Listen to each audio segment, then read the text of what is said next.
I'm Steve Carlson, asking you to vote for the voter ID amendment on November 6th. I have a film here that explains how voter ID works. You'll see that it makes voting easier and cheating harder, and will make our elections better than ever. Go on out and vote for it.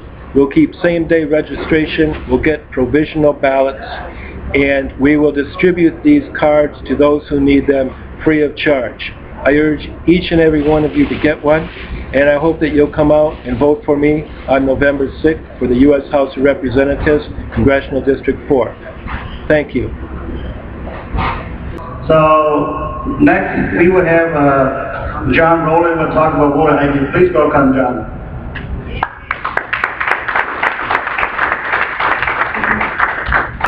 Very good. Well, my name is John Rouleau. I am the statewide field director for the Protect My Vote campaign, with the group that's working to pass the voter ID amendment in the state of Minnesota.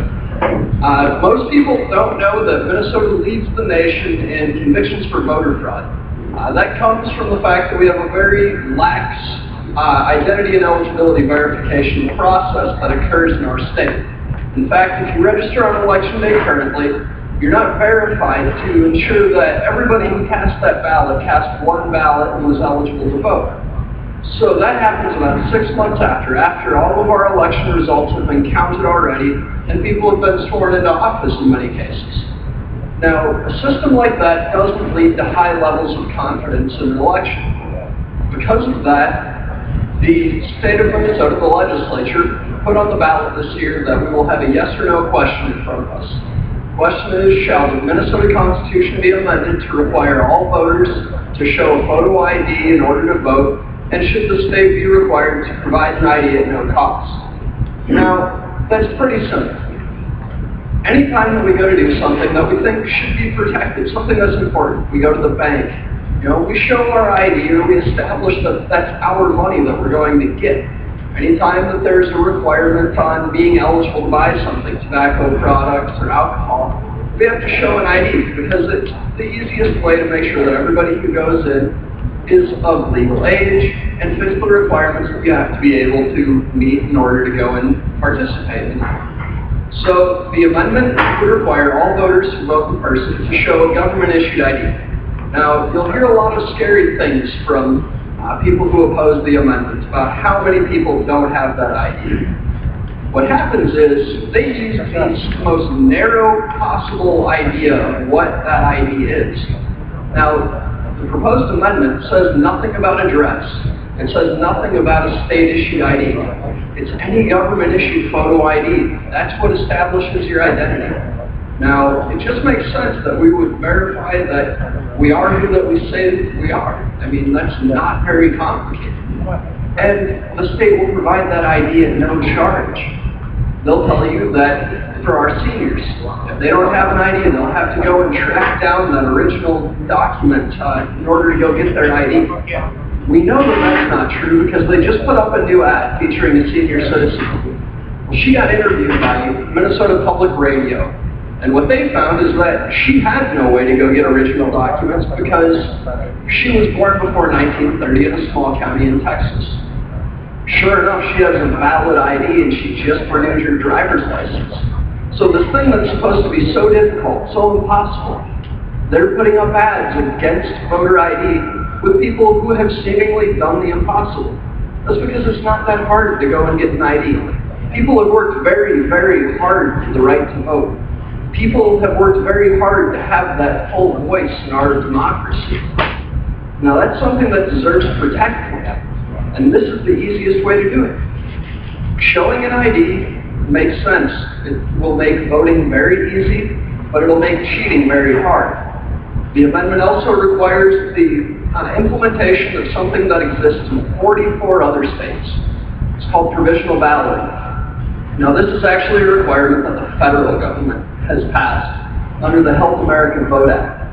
Minnesota got an exemption, which means that we don't have that fail-safe in our election system. So if you go down to go vote on Tuesday, November 6th, if you forget some of the documents that you need in order to be able to vote currently, a utility bill, somebody to vouch for you, an ID, if you forget those things, you can be turned away from the polls. If voter ID passes, we'll give provisional ballots, and no eligible voter will be turned away from the polls. Every single person will be able to cast a ballot that they'll then have an additional amount of time to go verify that they were who they said they were and that they were eligible to vote. And that's very simple. And it certainly won't cost $30 to $50 million as the opponents claim. Some of their claims even hit $100 million. A provisional ballot is the exact same almost as an absentee ballot that you fill out at the polling place.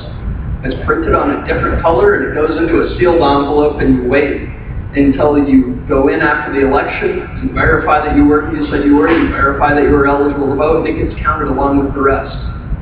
We would expect to see about 4,000 ballots printed on a separate color of paper. It doesn't cost $30 to $50 million.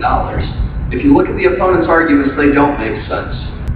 The voter ID amendment will be on the ballot this election, but if it passes, it will go into effect in July of 2013. So that'll give everybody a little bit over a year in order to get that free ID and figure out that process if they need to before the next election. But you won't need a voter identification card. You can use the current systems in place for this election, including showing up with somebody who wants to vouch and say that you are eligible to vote, or bringing in a utility bill or current ID or some other forms of IDs. That whole list is on the Secretary of State's website. What we do know is that just about everybody who's eligible to vote has an ID.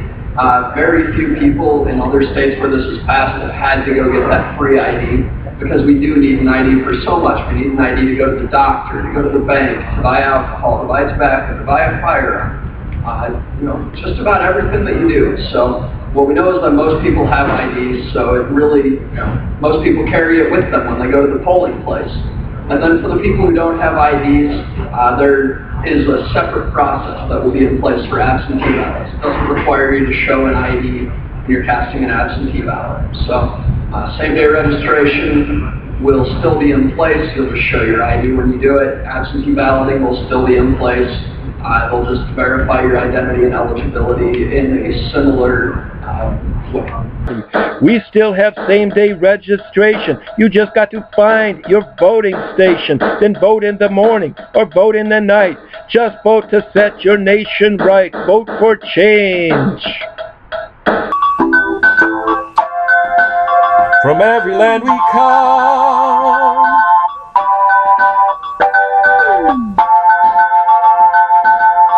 yet our idea is one.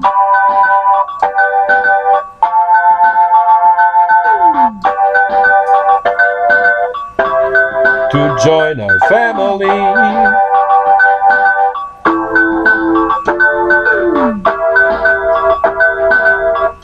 to the land of the free.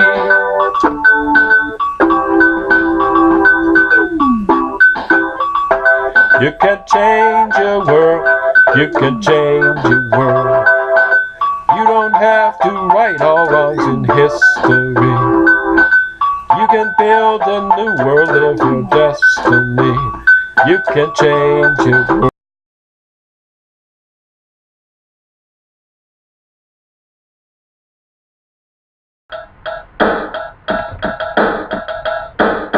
McCollum says she wants to fight for voting rights, but her party's setting quotas for blacks and whites.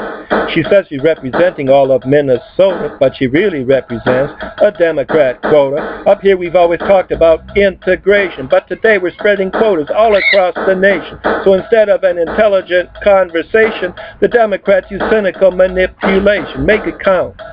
Let the voters govern. Our democratic system makes you the sovereign. Any kind of gender or racial steering is just another form of social engineering. We need a social system that's just and fair. A quota system just gives you a musical chair. The Democratic Party doesn't want your idea. They just want you to sit there for the world to see you. And when the party's over and they go back to work, you get to see Keith Ellison go totally berserk.